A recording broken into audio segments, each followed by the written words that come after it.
साहित्यकार राजेश चंद्रानी मदनलाल जैन लिखित धारावाहिक कहानी युद्ध के तीसरे एपिसोड के साथ पुनः एक बार मैं सौम्या आपके समक्ष उपस्थित हूँ। इसका शीर्षक है युद्ध। हम भाईचारे से रहते थे। हम पर हुए हमले में अपनी औरतों पर पुनः दुष्कृत्य रोक पाने से हमें प्रसन्नता हुई। एकदम विपरीत परिस्थितियों में भी कुछ पल सुख के आते हैं। इस रात ने मुझे यह नवीन अनुभव प्रदान किया। टार्च की रोशनी में मैं देख पा रहा हूँ, बोहुस्लावा आज अत्यंत पुलकित है। वो अब पूर्व की भांति चहकने लगी है। उसके मुख पर वही हंसी, स्वाभिमान और आभा अनुभव होने लगी है जिसे देखकर 15 वर्ष पूर्व मैं उसके प्रति आसक्त हो गया था। मुझे अब भी अच्छी तरह से स्मरण है, मेरे प्यार के बदले में मुझे बोहुस्लावा का प्यार में मिला। तब 2 वर्षों तक हम बिना विवाह किए प्यार से मिलते और एक होते रहे। अंततः हमने विवाह कर लिया। अब हमारे ये 2 बच्चे हैं। इन बच्चों से हमारा मोह ही आज हम दोनों चिंतातुर किए रहता है। हम चाहते हैं कि इस युद्ध के संकट काल में ये जीवित बच जाएं। ये बड़े हो जाएं और फिर जैसा प्रेम बोहुस्लावा एवं मुझ में रहा है, ये भी अपने पार्टनर के साथ उसी तरह के प्रेम में ये अपना जीवन यापन करें। बच्चे अब पुनः सो गए हैं। इससे बोहुस्लावा और मुझे आपस में बात करने का अवसर मिल गया है। बोहुस्लावा मेरे सीने से लगकर कह रही है, बोरिस को आप पुरुष हो, आप जीवन में कभी ऐसा अनुभव नहीं कर पाओगे। मैंने उसके होठों पर चुंबन अंकित किया, फिर पूछा, कैसा अनुभव बोहुस्लावा? बोहुस्लावा ने कहा, ये कि जिसने रेप किया हो, उसका अगली ही रात मारा जाना पीड़िता को संतोष प्रदान करता है।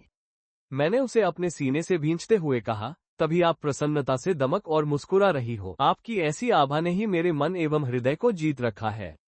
इस अंधेरे बेसमेंट में 6 दिन बिना नहाए और मैले कपड़ों में भी आपका 15 वर्ष पूर्व वाली बोहुस्लावा का देख पाने का एक और कारण है।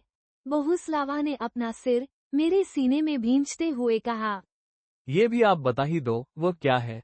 मैंने उसके बालों को स्नेह से सहलाते हुए पूछा। अंधेरा होने से मैं बोहुस्लावा को देख नहीं पा रहा हूँ, फिर भी मुझे लग रहा है, कहने के पहले ही वो लाज से लाल हो रही है। उसने बताया, बोरिस को, यह आप हो जिसने मेरे रेप के बाद मुझसे झूठ कहा। अब मैंने क्या झूठ कह दिया आपसे? मैंने अचंभित होकर पूछा।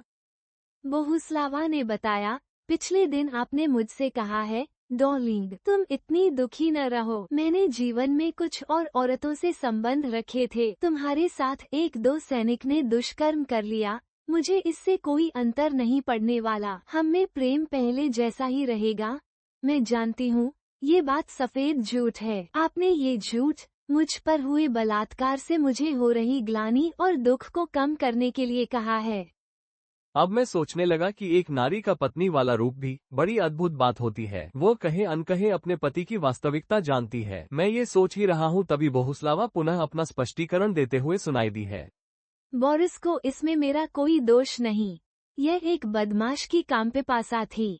साथ ही उस समय मुझ पर उसकी मशीनगन का डर व्याप्त था। मैं प्रतिरोध तो कर रही थी, मगर अपने को उससे बचा नहीं पाई थी।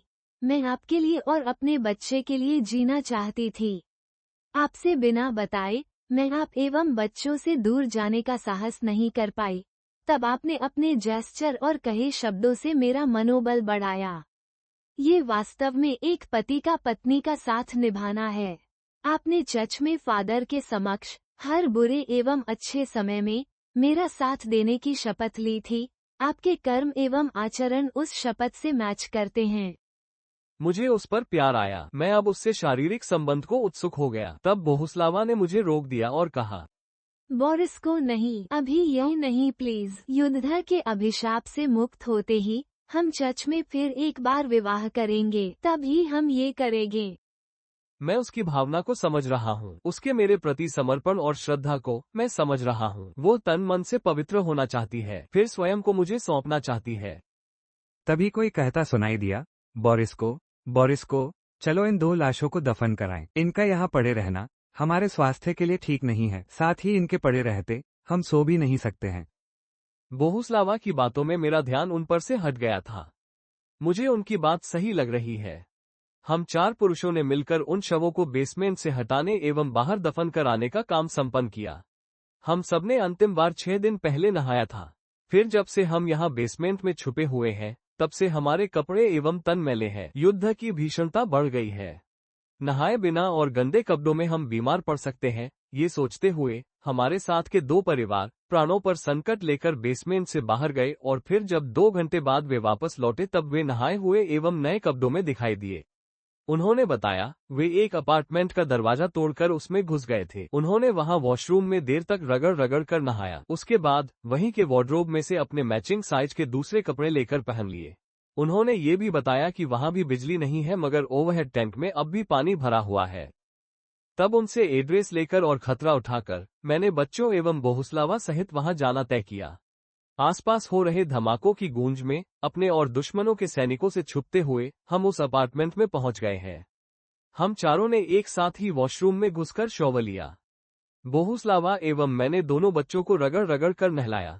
यह विशेष परिस्थिति थी। हम चारों ने एक दूसरे के सामने नंग धड़ंग रहने में संकोच नहीं किया। शायद इस अपार्टमेंट को छोड़कर गया परिवार बड़ा था।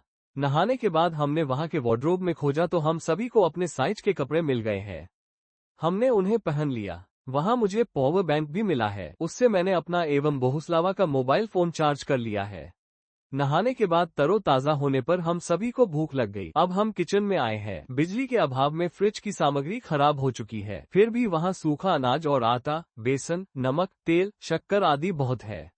हम खाना बनाने लगे। इस बीच बच्चों ने बेडरूम में जाकर खूब धमा चौकड़ी भी मचा ली है। भोजन तैयार कर लिए जाने पर हम सभी ने छक्कर सेवन किया। अब हम तृप्त और प्रसन्न हैं। हम अपना सब खो देने पर थोड़ा ही पाकर अत्यंत आनंदित हो जाते हैं। यह अवसर मुझे फिर एक नई अनुभूति प्रदान करने वाला रहा है। सामान्य समय में जीते हुए हम जिसे अनुभव नहीं करते हैं वो अब कर रहे हैं। मैंने बोहुस्लावा से अपनी अनुभूति बताई है। बोहुस्लावा ने पूछा, वो क्या है?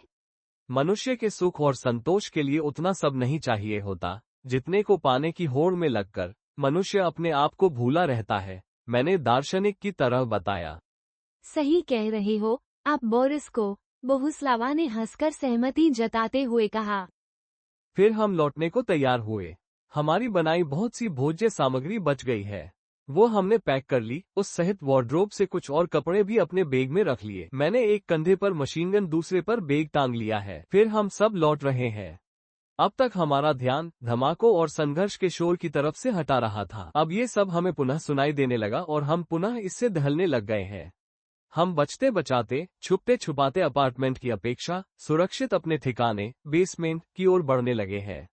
हम थोड़ी दूर ही चल पाए तभी एकाएक बोहुस्लावा थिथक कर रुक गई। मैंने उसकी दृष्टि का पीछा किया तो देखा वहां एक सैनिक छुपा हुआ है। उसकी यूनिफॉर्म से वो दुश्मन का सैनिक लग रहा है।